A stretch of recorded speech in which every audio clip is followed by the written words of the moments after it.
Bye-bye. Thank you for waiting. May I help you? If you're having a hard time getting through by phone to the election board, it's because in Dallas they're getting 7,000 calls a day, most of them inquiring about early voting. No, sir, you can vote at any of the 22. It's really created a lot of extra work for the elections administrators in the state. What we really have now is 15 days of voting. First name? They have 50 computer operators working overtime because by Friday night, some 200,000 people will have voted early in Dallas County. In Tarrant County, it'll total 135 to 140,000. That's made for some long lines at many of the early voting offices. In North Dallas, Ted Wright came prepared. He gets to sit while everyone else stands. Pretty good idea, doesn't it? It sure does. Long wait. Is it worth it? Sure worth it, yeah. Go ahead and sign here for me. This is only the second presidential election where early voting has been legal in Texas, and it's making voting a lot easier. Viola Jones got a free ride to the Oak Cliff Courthouse from a friendly cab driver. Now she won't have to worry come Election Day. I done skipped some voting time. I didn't vote because I've been in bad health, Officials say rumors of possible fraud have been overblown, that daily cross-checks make it easy to catch cheaters. And one of the gentlemen will come and take you to a machine to vote. In Dallas County so far, no fraud has been detected, only thousands of voters glad the system has finally become more flexible. I figured if I get it done today, then I can get my son's haircut tomorrow. And I'm glad to vote, and I hope that the best man wins. Who do you think's the best man? Maybe Bush, maybe Clinton, maybe Perot. You sound like you haven't made up your mind. You only got about one more minute. I know, I've got to think about it. Every time anything comes up, Governor Clinton tells us how he did it in Arkansas, right? No, he says, now here's how we did it in Arkansas. And I don't care whether it's perpetual motion, anti-gravity, or what have you. Here's how we did it in Arkansas. 1, 2, 3, 4, 5. You've heard that. And the American people, normally when he finishes, it sounds like Michael Jackson says, woo! There we go.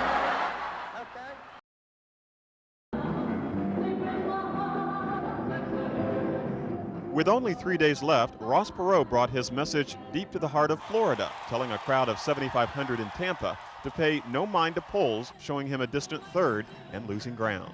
All these old boys that used to make a living taking polls are going to be looking for work selling peanuts or something when. This Halloween rally included Frankenstein, the Tin Man, and a few Ross Perot lookalikes haunting the Sundome rafters. But other than that, this was one of his typical rallies, full of plain Texas talk, and in the waning days of this campaign, sharp attacks at Governor Clinton, and in particular, the president. Now, he's a good man and he's a decent man, but all he knows is politics, and he doesn't know how to create jobs or manage money, and those are our problems.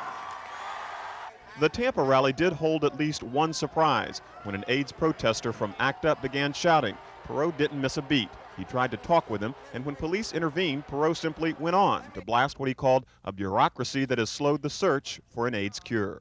This is a disease that can impact all of us. I am absolutely focused on getting a cure to AIDS. And then 10 seconds later, to the loudest ovation of the rally, Perot lambasted photographers who diverted their attention to the protester and away from him. Depressed people go back to where they're supposed to go, please. If Bush understood money, he never would have run up a $4 trillion debt. The roadshow of Ross Perot stormed through Missouri tonight before a crowd of about 5,000, predicting a November surprise that he can win on Tuesday with the help of supporters called crazy by Republicans. I'm crazy, and everybody that supports me is crazy. And we got a room full of crazies here today, right? In his short 30-day campaign, Perot has lambasted President Bush, but perhaps because Arkansas borders Missouri, the independent candidate took aim here at Governor Clinton. Here's how we did it in Arkansas. 1, 2, 3, 4, 5. You've heard that. And the American people, normally when he finishes, it sounds like Michael Jackson says, woo! There we go. The theme of this campaign swing is predictable Ross Perot. The economy's a mess and only he can fix it. But this last-minute jaunt is anything but typical for his campaign. Hello, Dallas. For starters, Perot ordered a press plane paid for by the media that ferried the Perot press corps from coast to coast to help him get the kind of Sunday morning newspaper coverage he desperately needs. Earlier in the day in Tampa, Perot brought his message deep to the heart of Florida, telling a crowd of 7,500 to pay no mind to polls showing him a distant third and losing ground. All these old boys that used to make a living taking polls are going to be looking for work selling peanuts or something when. Besides a Halloween rally that included the Tin Man and quite a few Perot lookalikes, this campaign stop had one surprise. When an AIDS protester spoke out, Perot didn't skip a beat. He simply blasted a bureaucracy, accusing it of slowing the search for an AIDS cure. We've got cures that look like they'll work, but because FDA is so defensive because of the legal problems and so on and so forth, we hold those things for years when we ought to be trying them.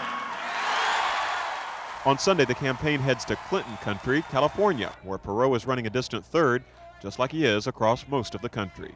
Perot has coupled his last-minute campaign swing with 3.5 hours of newly purchased network television time. He calls it his last big push, his 2-minute drill before Election Day. But at this point, most agree Perot needs a miracle to pull off the kind of upset win he predicts for Tuesday. Dave Evans, Channel 8 News, Kansas City, Missouri. That came from real people in California who really want to take their government back.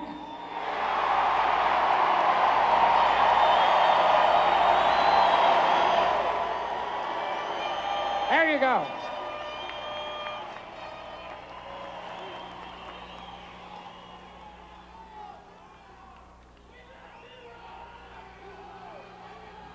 Thank you. Thank you. Okay, can we win in California?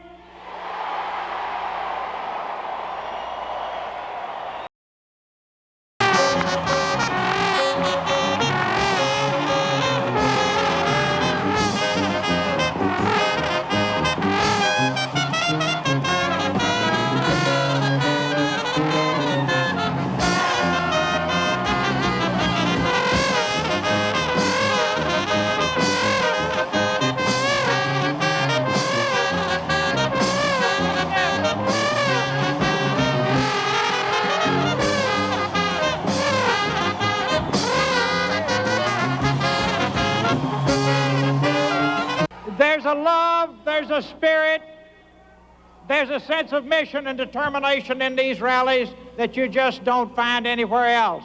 What you see here is live and it is real and it is not contrived.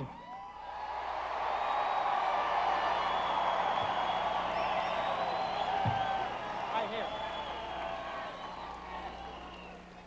These things were in the waiting room when I got there. They were not put together by an advertising agency. I'll be there Tuesday. Fight on. Don't give up. Be sure to go to the polls. We are going to show those pundits wrong. And we are going to win all 50 states and drive everybody nuts.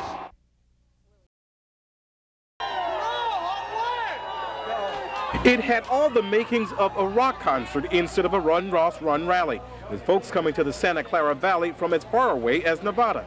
This is a bastion of republicanism, known as the Silicon Valley, because of the computer industry, an industry that seems solidly in Clinton's corner. From both camps, though, come the politically discontent. If you weren't for Ross Perot, whose camp would you be in right now? God only knows. I have no idea. I can't imagine voting for a Bush or Clinton. Why? Because I don't think politics have helped our country in the last 12 years. The next president of the United States, Ross Perot! So Perot comes to California, the state richest in electoral votes, and the state pollsters and pundits picked Clinton would win. So 2 days before the election, Perot continued his jabs at Clinton. So I studied Arkansas.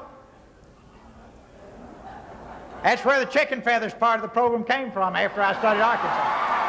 And President Bush didn't escape the billionaire's political poison pen either. If you got to tell American people every 10 minutes they can trust you, there's probably a problem, right?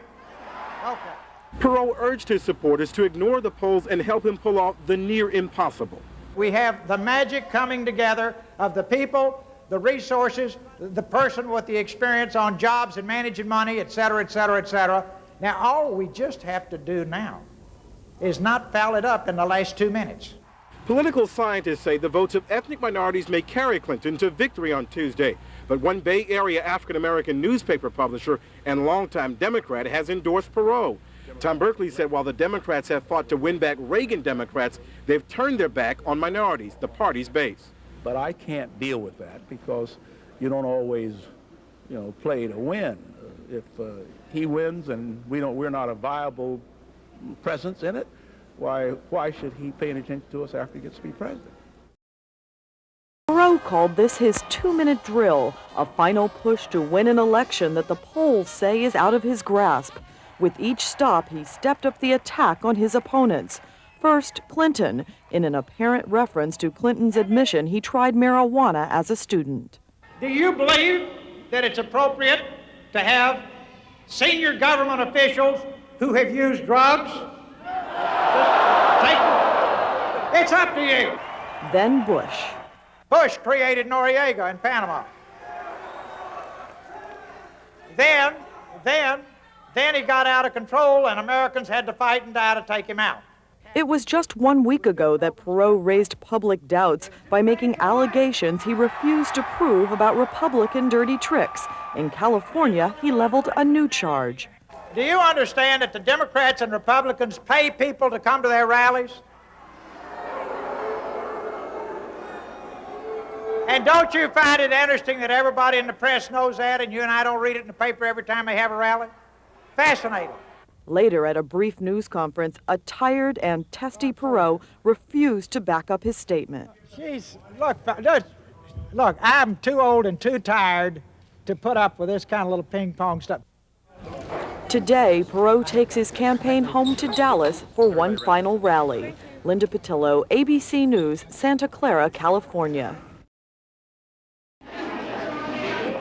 The line has been down the hall all week at the Records Building. During the noon hour, the place was packed. Downtown workers squeezing in a vote for president and a bunch of other candidates during the lunch hour. Although the polls show the presidential race getting hotter, a random sample of those voting early indicates that's not the motivating influence. I just moved down from Missouri and I heard the lines were going to be really bad on the actual voting day. Basically because of work schedule, priorities, personal reasons. Everything has been made so handy and much better and easier for us to do so I'm taking advantage of it.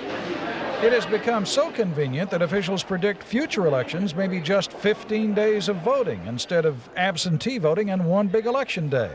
The idea is to boost voter turnout, but that may not be working. With all of this that we have opened up, we would hope that the overall vote turnout would be more. At the end, that we'd be voting more people than ever. And what we've seen now is we're voting them more conveniently, but not necessarily we're getting more in the end result. This lady is an invalid. Why don't you, if you're game to go. Sure. Now. At the headquarters of both major political parties, efforts are underway to get more voters to the polls. Rides are being offered to those who can't get there otherwise, and phone banks are in operation full tilt statewide. Yes, this is the Clinton-Gore campaign calling. George Bush or Bill Clinton. The Democrats and the Republicans say that by Election Day, each party will have contacted 2 million voters across Texas.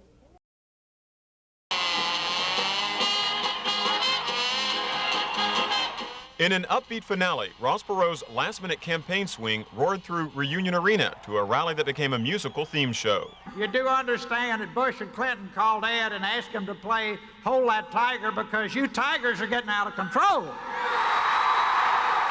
Like a well-rehearsed actor, Perot, in the middle of his speech, pitched to another tune, what he called his new theme song. We're crazy. Crazy for things. The song is a direct hit at Republicans who've called Perot less than stable. Although he danced with his daughter and laughs about it, Perot and his supporters are incensed anyone would call them crazy. And I'll say, yeah, tomorrow I bet it's going to be a crazy day at the polls, right? But most of Perot's speech was predictable, hitting his #1 theme that the economy is a mess and only he can fix it. But he softened his attacks on Clinton and Bush, preferring to both rally and console his troops. You know, what we've been through hadn't been pretty, but by golly, you're taking your country back.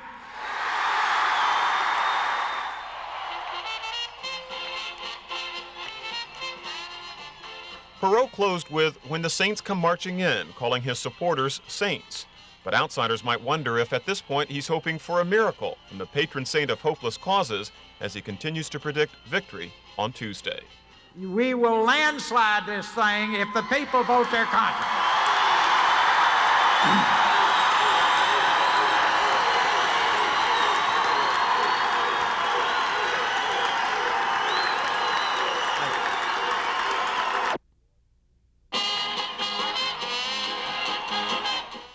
You'd never guess polls show Ross Perot running dead last. It was a decidedly upbeat Perot who turned his rally at Reunion Arena into a musical theme show, at one point launching into what he calls his new favorite tune. See, I've got a theme song for our campaign, and here it comes. Just listen to it. We're crazy. Crazy for things. Perot chuckled and danced with his youngest daughter, Catherine, during the old Patsy Cline song. But the message here was clear. He's angry at Republicans who think he's not quite right. There are millions of crazy people in this country. I don't know what we're going to do about it. Although it appears to be a joyous homecoming here, a wider view shows a different story. Empty seats and a much smaller than expected crowd of 4,500, smaller than weekend rallies in Florida and California. It apparently, though, did not bother Perot. We will landslide this thing if the people vote their conscience. Perot softened his attacks on Clinton and Bush, but he hit his usual themes, that he works for the people, not vice versa. As I've said 1,000 times, you're the boss and I'm Ross, right? And that with his know-how and work ethic, he can fix the economy. And if you put me in there tomorrow, by sunrise Wednesday, I'll be in Washington working on plans to fix this man. And Perot again blasted pollsters who say he can't win. All these pollsters that use yellow wooden pencils to do their calculation, I bet there are tooth marks all over those pencils today, right?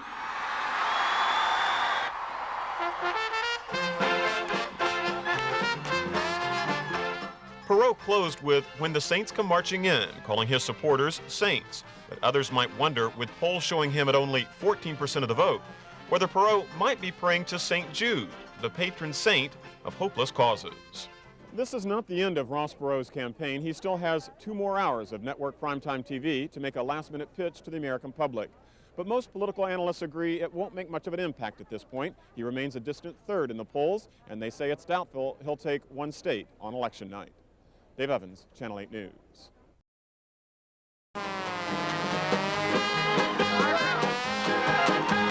It looked like a jubilant finale to an offbeat 33-day campaign. But a wider view reveals hundreds of empty seats, only about 4,000 supporters.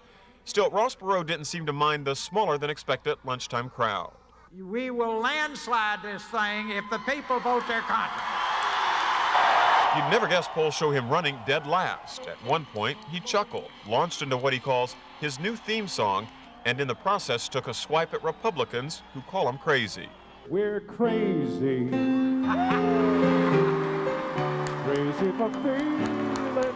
But this rally wasn't the last of Ross Perot and his $60 million campaign. By nightfall, he was back on primetime TV on 3 networks, lambasting his opponents. Clinton and the Arkansas chicken industry taking the first hit. But if we decide to take this level of business creating capability nationwide, we'll all be plucking chickens for a living. And then it was Bush's turn, Perot blasting him for being friendly with third world dictators such as Manuel Noriega and Saddam Hussein. Bush still has not learned from Churchill's advice, never cozy up to tyrants. We have paid a tremendous price for George Bush's mistakes. Perot closed his rally with "When the Saints Come Marching In," calling his volunteers saints. But it might all be for naught. The latest polls show Perot a distant third and losing ground. Even if Perot does garner only 14 or 15% of the vote, he has erased the image of a quitter and in the process may have created a viable third party that could alter future elections. Dave Evans, Channel 8 News.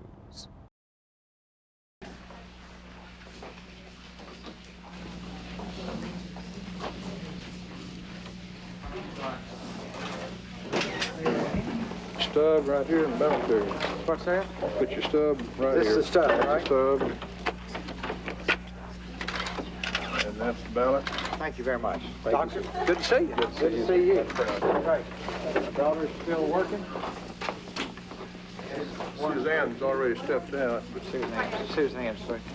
Hi, Ross. How are you? Nice to see you. Good to see you, baby. Nice to see you. How are you? I get out here so. Long lines formed early at voting locations, sometimes stretching around the block. 30, 31, 32, 33. in line when the polls open. Usually there's one. That big before work crowd is expected to at least be matched by the after work voters. Despite the rush, election officials say there have been few problems. At Forest Lane Library in North Dallas, confusion over who had the door key made that polling place open an hour late. Lloyd Johnson came to the rescue and found 60 voters outside. Some others had left. They was kind of angry about not getting in at, the time they supposed to get here. Another problem, candidates handing out campaign brochures too close to the polling place. That's what I want to know. I think you're supposed to be at least 200 yards outside. Oh, is that right? Here at Precinct 3373, more than 600 voters had shown up by noon. Another 576 voted early. That's half the precinct's registered voters. Donna Vastine was surprised to find a short wait. Well, I'm glad I came today and didn't vote early because the lines were so long early and it's so difficult for me to stand and wait. But election officials say they're not surprised at the turnout. Most of the general population is very interested in this election, and I think they want to really go out and participate. Election officials are still sticking by the 72% turnout prediction in Dallas County and the 75% turnout in Tarrant County.